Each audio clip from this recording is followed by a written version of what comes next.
My name is Jake Morrison. I'm 34 years old. I work in private security for ultra-high net worth clients, the kind of people who buy countries, not houses. 3 days ago, I completed the biggest deal of my career, $20 million in untraceable bearer bonds, clean money from a perfectly legal art sale. My commission alone would set me up for life. I needed somewhere safe to store it overnight. Banks were closed. My apartment felt too exposed. So I drove to Mom's house in suburban Connecticut. Just for one night, I told her. Tomorrow I'll deposit it properly. Mom smiled that warm smile I'd known for 34 years. The same smile that bandaged my scraped knees. The same smile that cheered at my high school graduation. Of course, honey. You know where the safe is? The combination hadn't changed since I was 12. Dad's birthday, Mom's birthday, the day they got married. I placed the bonds inside, right next to Mom's jewelry and important papers. I slept better that night than I had in months. Morning came with sirens. I woke to flashing red and blue lights outside my apartment window. My phone showed 17 missed calls from Detective Ray Collins.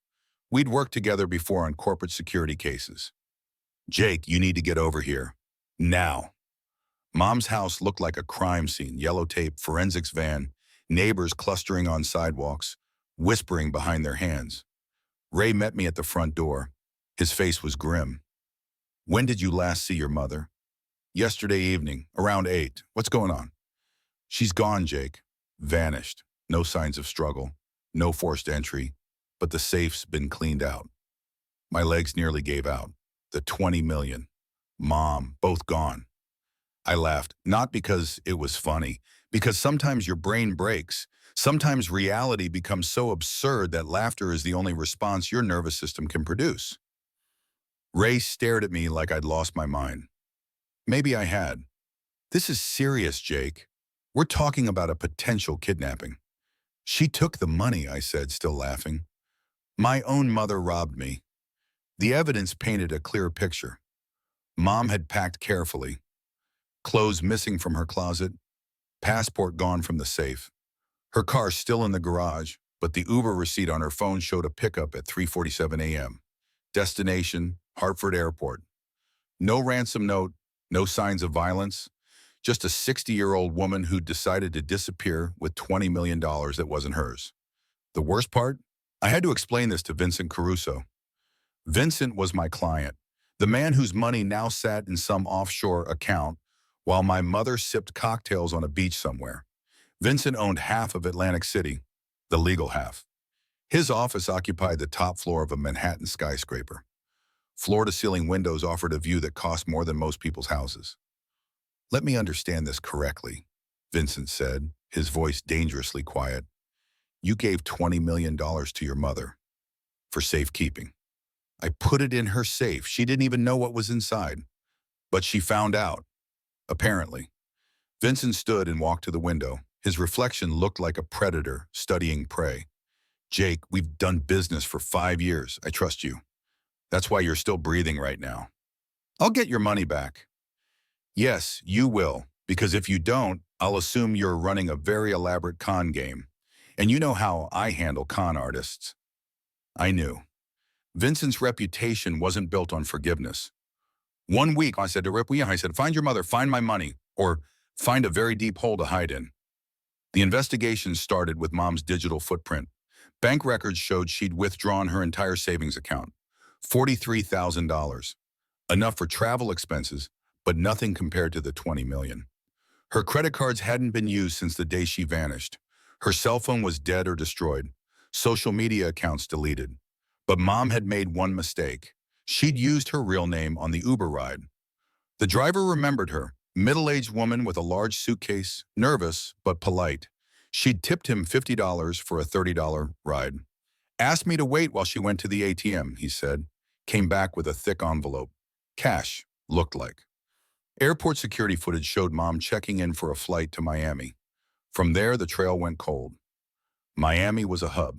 She could have gone anywhere in the world. I hired a private investigator named Tommy Breslin. Ex-FBI, he specialized in finding people who didn't want to be found. Your mother's smart, Tommy said after reviewing the case. She planned this. The question is why. That question haunted me. Mom lived modestly. Her house was paid off. She had enough saved for retirement. She volunteered at the animal shelter. She baked cookies for church fundraisers. Why would she throw away everything for money she didn't need? The answer came from an unexpected source. Mom's neighbor, Mrs. Pitufin. Your mother was worried sick about something, she said. Last few months, she seemed different. Scared. Scared of what? She mentioned some man calling her, asking questions about you, about your work. My blood turned to ice. Someone had been watching me, watching my family. Tommy and I dug deeper. Phone records showed multiple calls from a blocked number in the weeks before Mom disappeared. Each call lasted several minutes. Someone was pressuring her, Tommy said. This wasn't greed. This was fear. But fear of what? And why take the money if she was being threatened? The breakthrough came on day 5. Tommy's contacts at the phone company traced the blocked calls to a burner phone. That phone had called one other number repeatedly, a number registered to Marcus Webb. I knew that name. Webb was a fixer, the kind of man who solved problems that couldn't be solved legally. He worked for people like Vincent Caruso, but he also worked for Vincent's enemies. The pieces clicked together like a gun being loaded. Someone wanted to destroy my relationship with Vincent. They'd used Mom as bait, forced her to take the money, made it look like betrayal. But who? And where was Mom now? Tommy tracked Webb to a warehouse in Queens. We watched the building for 6 hours before Webb arrived. Tall, thin, expensive suit. The kind of man who looked like an accountant but killed like a soldier. He stayed inside for 20 minutes. When he left, we followed. Webb drove to a marina in Brooklyn. Expensive boats lined the docks like floating mansions. He boarded a 60-foot yacht called Second Chance.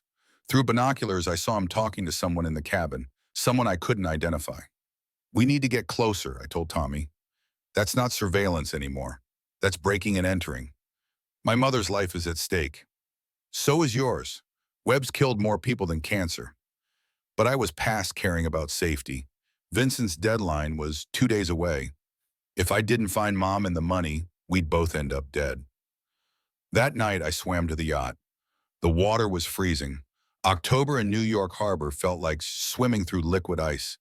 But anger kept me warm. Anger at whoever had torn my family apart. I climbed aboard silently. The deck was empty. Lights glowed in the main cabin. Through a porthole, I saw Webb sitting at a table. Across from him sat a woman I didn't recognize. Blonde, 40s, wearing clothes that cost more than my car. They were counting money, stacks and stacks of cash, my $20 million. But where was Mom? I crept closer to another window. In the yacht's bedroom, I saw her, tied to a chair, tape over her mouth, but alive. Relief flooded through me, then rage. I had 2 choices: call the police and risk Mom getting killed in the crossfire, or handle this myself. I chose option 3. I called Vincent Caruso. I found your money, I said, and the people who stole it. Vincent arrived 30 minutes later with 4 men in black suits.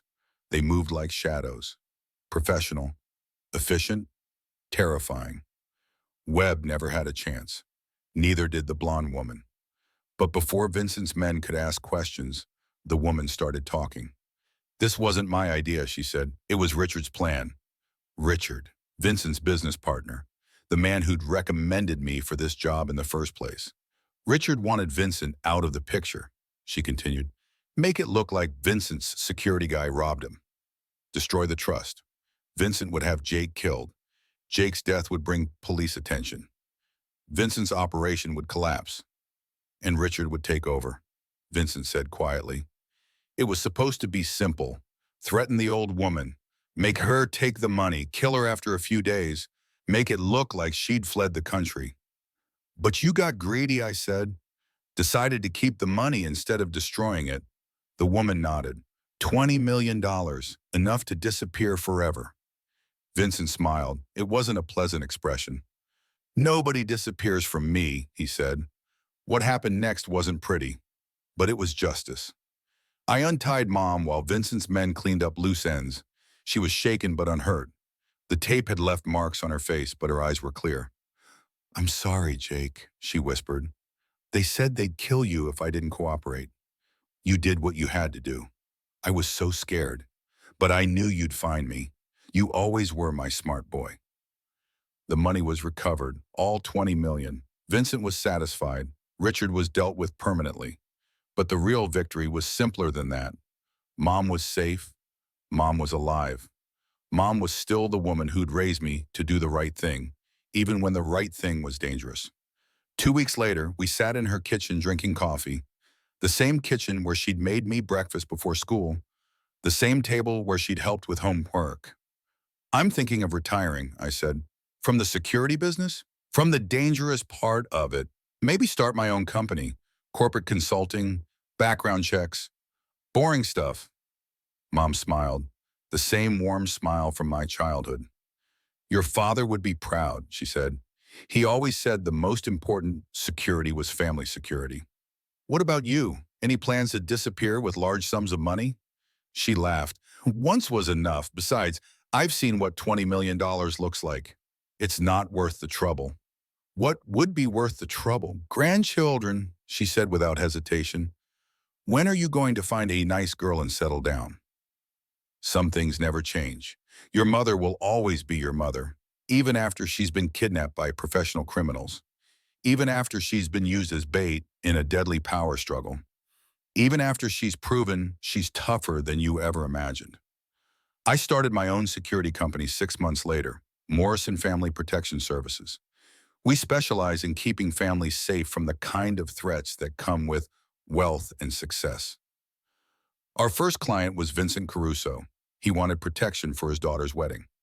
I trust you, he said. You proved yourself. I just did what anyone would do for family. No, Vincent said. You did what family does for each other. There's a difference. He was right. Family isn't just blood. It's choice, it's loyalty. It's being willing to swim through freezing water to save someone you love. It's also knowing when to laugh at the absurdity of life, even when that life includes your mother accidentally becoming a fugitive with $20 million. Mom still volunteers at the animal shelter. She still bakes cookies for church fundraisers. She still gives me advice I don't want to hear. But now she also has the best home security system money can buy. Motion sensors, cameras, panic buttons, the works. This seems like overkill, she said when I installed it. After what happened, I'm not taking chances. You know what the best security is? What? Having a son who loves you enough to jump in the harbor in October? She was right about that too. Trust your mother above all else, but also trust yourself to save her when the world goes crazy. And always, always count the money twice. Because you never know who's watching. You never know who's planning. You never know when your quiet suburban life will explode into something that requires swimming through dark water toward an uncertain shore. But if you're lucky, if you're brave, if you're willing to risk everything for the people who matter most, you might just find your way home.